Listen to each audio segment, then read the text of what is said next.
देवाय हरे परमात्मने प्रणतः क्लेशनाशाय गोविंदाय नमो नमः। अभी तक भगवान जी हमको ये बोल रहे हैं कि मन और इंद्रियों और शरीर को जो वश में रखने वाला हो, जब वो आशा रहित हो जाता है और सारे धन और चीजों का संग्रह करना लिमिट कर देता है, एकांत स्थान पर आराम से बैठता है और अपनी आत्मा को निरंतर परमात्मा में लगाता है, तो वो परमात्मा की प्राप्ति कर सकता है। ऐसा व्यक्ति वो बोलते हैं कि योगी बन जाता है। ठीक है, ये हम कर चुके हैं पहले। अब हम पढ़ते हैं श्लोक संख्या नंबर 11। शुद्ध भूमि में जिसके ऊपर क्रमशः कुशा, मृगछाला और वस्त्र बिछे हैं, जो ना बहुत ऊंचा है ना बहुत नीचा, ऐसे अपने आसन को स्थिर स्थापन करें। यहाँ पर वो बोल रहे हैं कि पहले कोई ऐसी जगह ढूंढ, जैसे पुराने जमाने में आपने देखा होगा, जब भी कोई जैसे भागवत कथा होती थी या कोई अ, अच्छा काम करना हो या कोई पूजा या कोई यज्ञ या कुछ होता था, तो उस स्थान को बड़ा पवित्र करके करते थे, बिकॉज वो बिलीव करते हैं कि जो देवता होते हैं वो पवित्र स्थान पर आते हैं। तो वो ऐसी जगह को स्वच्छ करके बैठते थे। ट्राई करते थे कि किसी गंगा किनारे या जमुना जी के किनारे या कोई अच्छी नदी के किनारे जहाँ 5 एलिमेंट अवेलेबल हो इजीली, ऐसी जगह पर शुद्ध स्थान पर झाड़ बुहार करके वो करते थे। सिमिलरली यहाँ पर भगवान जी बोल रहे हैं कि आपको अब क्या करना चाहिए, इंद्रिय और मन और इसको नियंत्रित करना तो बड़ा मुश्किल है। तो वो बोल रहे हैं कि मैं आपको अलग अलग ढंग बताता हूँ किससे आप अपनी इंद्रियों और मन और शरीर को अपने वश में कर सकें। इसलिए वो बोल रहे हैं उसके लिए सबसे पहले शुद्ध भूमि में, जो भूमि झाड़ बुहार कर साफ करी हो, उसके ऊपर कुशा, मृगछाला और वस्त्र बिछे हो, जो ना बहुत ऊंचा हो ना बहुत नीचा हो, ऐसे अपने आसन को स्थिर करके स्थापन करें। भगवान जी क्या बोल रहे हैं, योग अभ्यास के लिए जो योगी होता है वो एकांत स्थान ढूंढता है जहाँ पर शोर शराबा ना हो, ताकि वो अपना ध्यान लगा सके। उस पर कुशा बिछाकर, मृगशाला से उसको ढक कर, पहले कुशा बिछाते हैं ताकि जमीन के साथ डायरेक्टली मृगशाला का जब कांटेक्ट हो वो खराब ना हो। फिर उसके ऊपर एक मुलायम वस्त्र बिछा देते हैं एंड में, ताकि आपको कुछ चुभे ना। नहीं तो कुशा में टेंडेंसी होती है कुछ चुभने की। भगवान जी यहाँ पर बोल रहे हैं कि कोई भी ऐसी चीज आपके आसन में नहीं होनी चाहिए जो आपको डिस्कम्फर्ट प्रोवाइड करे या ध्यान से आपका मन हटाए। इसीलिए वो बोल रहे हैं कि आसन जो है वो स्टेडी होना चाहिए, एकदम स्थिर, ना ऊंचा हो ना नीचा हो, पवित्र जगह पर बनाओ। ठीक है, ताकि पहली बात तो आप कोई बहाना ना बना सको कि भगवान जी मैं कर नहीं सका क्योंकि मेरा आसन हिल रहा था। भगवान जी कह रहे हैं पहले से इन चीजों के बारे में ध्यान करो, दृढ़ता पूर्वक इस आसन पर स्थान ग्रहण करके, मन, इंद्रिय और कर्म को नियंत्रित करके, मन को एक बिंदु पर स्थिर करके हृदय की शुद्धि के लिए योग अभ्यास की प्रैक्टिस करनी चाहिए। यहाँ पर वो बोल रहे हैं योगी को चाहिए कि अपना मन, शरीर, आत्मा हर समय परमात्मा की तरफ अर्पित करे, हर समय हर क्षण परमात्मा को का ही ध्यान करे, और कुछ उनका ध्यान सिर्फ उन्हीं में लगा रहे। एकांत स्थान में जब बैठोगे तो ध्यान केवल एक ही साइड लग सकता है। बड़ी सावधानी से, सावधानी हटी दुर्घटना घटी। इसीलिए वो कह रहे हैं कि बड़ी सावधानी से अपने मन को वश में करके उस समय आकांक्षाओं और संग्रह भाव से अपने माइंड को मुक्त कर देना चाहिए। कोई डिजायर, कोई एक्सपेक्टेशन या कुछ इकट्ठा या एकत्रित करने के भाव से जिसमें आपका मन चला जाए कि हाय मेरी चीज को उठा ना ले, ऐसा करने के भाव से अपने मन को एक साइड लगा देना चाहिए।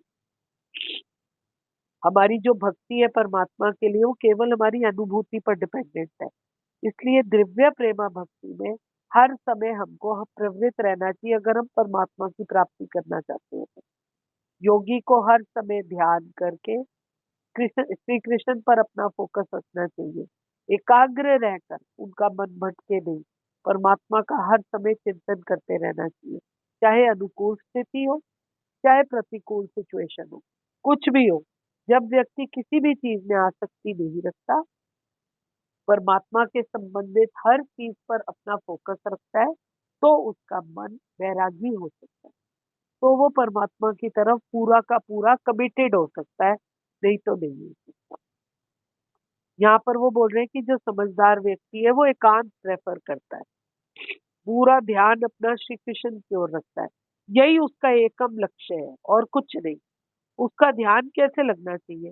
अब इस श्लोक में 11वें श्लोक में भगवान जी ये बता रहे हैं, साफ सुथरी जमीन पर घास, मृगछाल और वस्त्र उसको बिछाकर आसन बनाना चाहिए। ना आसन ऊंचा हो, ना आसन नीचा हो। पुराने जमाने में टाइम्स बदल गए हैं। जब महाभारत वगैरह के समय था, तो जो घर थे वो गोबर से लीपे जाते थे, पर अब ऐसा कुछ नहीं है, सब कुछ चेंज हो गया है। मेडिटेशन का तरीका जो है केवल वो सेम है। चाहे आप कहीं भी जाते हो, आपकी मेडिटेशन का तरीका सेम रहता है, स्थान बदल सकता है। स्वभाव की शुद्धि के लिए पवित्रता बहुत जरूरी है, इसीलिए वो शुद्धि की बात करते हैं। शुद्ध जगह होनी चाहिए, झाड़ बुहाकर अच्छी तरह धो पोंछ कर उसको स्वच्छ बना लेना चाहिए। एकांत में रहना चाहिए। साधारण जगह पर एक स्थिर आसन बनाना है। एक ऑर्डिनरी जगह पर जहाँ पे ना शोर हो, ना कोई परेशानी हो, स्थिर आसन वहां पर बनाओ। काठ या पत्थर का अगर आसन बनाओगे तो उससे पैर कट जाएंगे या पैर दुखने जाएंगे। बहुत कोमल हो जाएगा, बहुत कंफर्टेबल हो जाएगा तो नींद आने लग जाएगी। इसीलिए एक रीजनेबली कंफर्टेबल एरिया बनाना चाहिए, जो कुशा मृगछाल और कपड़े से सॉफ्ट कर लिया जाए, और उस पर बैठकर अपना ध्यान लगाना चाहिए। श्लोक संख्या नंबर 12। उस आसन पर बैठकर चित्त और इंद्रियों की क्रियाओं को वश में रखते हुए मन को एकाग्र करके अंतःकरण की शुद्धि के लिए योग का अभ्यास करें। जब साफ जमीन पर हम कंफर्टेबल समतल आसन बना लेते हैं और उस पर बैठ जाते हैं, तो ध्यान करना इजीली पॉसिबल है। ध्यान किस लिए करना है? ईश्वर को प्राप्त करने के लिए। इसके लिए अपने हृदय का अगर हम इरादा पक्का कर लेते हैं और डिस्टरबेंस और बाहरी शोर से दूर हट जाते हैं, अपने आप को टोटली कट ऑफ कर देते हैं शोर शराबे, कोई भी परेशान करने वाली बात से, और अंदर की ओर जर्नी करते हैं, तो हमारे लिए ध्यान आसान हो जाता है और परमात्मा प्राप्ति का एक स्टेप लिया जाता है। कृष्ण जी कहते हैं, चित्त को कंट्रोल करके मन को काबू कर कर ही हम इंद्रियों की दौड़ पर एक नियंत्रण लगा सकते हैं।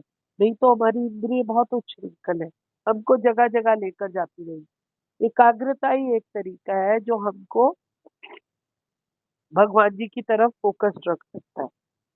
मन के बहाव को रोकना बहुत ही कठिन है, पर अगर हम ये रेगुलरली ध्यान करते रहते हैं तो ये पॉसिबल है। आप नोट करो, अगर आप ध्यान की प्रक्रिया रोज सेम समय पर एक शांत जगह पर बैठकर करते हो, तो उसके बाद आप रियलाइज करते हो कि जब आपके आसपास कोई लड़ाई झगड़ा या कुछ हो रहा हो, तो आपका मन करता है मैं इससे डिटैच हो जाऊं। जब हम शुचिता का खास ख्याल रखते हैं और ध्यान सही जगह पर सही आसन पर बैठकर करते हैं, तो हम मन की गति को बहुत हद तक रोक सकते हैं। हमारा मन तो बंदर की तरह है। जैसे बंदर एक सेकंड भी स्टिल नहीं बैठता, कुछ ना कुछ करता रहता है, वैसे ही हमारा जो मन है वो एक सेकंड के लिए भी स्थिर नहीं बैठता। बाहरी डिस्टरबेंसेस को रोकना बहुत जरूरी है। जब हम बाहरी डिस्टरबेंस को रोक सकते हैं, तो हम कछुए की तरह अपने सारे अंग प्रत्यंग अंदर की ओर ले जा सकते हैं। पवित्र स्थान को देखो, हम तीर्थ स्थान से एसोसिएट किया करते हैं। योगी बार बार अपना घर त्याग कर बाहर निकल जाता है, कहता मैं वृंदावन जाऊंगा, मैं ऋषिकेश जाऊंगा, मैं काशी जाऊंगा, मैं हरिद्वार जाऊंगा। वो किस लिए जाता है? योग अभ्यास और ध्यान करने के लिए। वहां पवित्रता मिलती है, गंगा जमुना आदि वहां पर बहती है, और उससे उसका जो लेवल है ध्यान का, वो ज्यादा इम्प्रूव हो जाता है। जब हम धन कमाते हैं तो हमें पीस नहीं मिलती, पर रेगुलरली अगर हम योग करते रहे तो हमारा स्ट्रेस दूर होता है और हम परमात्मा के साथ कनेक्ट करके आनंद को प्राप्त कर सकते हैं। कले की इस दुनिया में दम्भ भरा हुआ है। एकमात्र साधन परमात्मा नाम का चैन से लेने का सिर्फ ध्यान करना, परमात्मा के नाम का कीर्तन करना और योग करना है। और कुछ नहीं। जब हम इस रास्ते पर चलते रहेंगे तो हम परमात्मा की प्राप्ति कर सकते हैं। कृष्णाय वासुदेवाय हरे परमात्मने प्रणतः क्लेशनाशाय गोविंदाय नमो नमः। राम राम जी, सबको जय जय राम।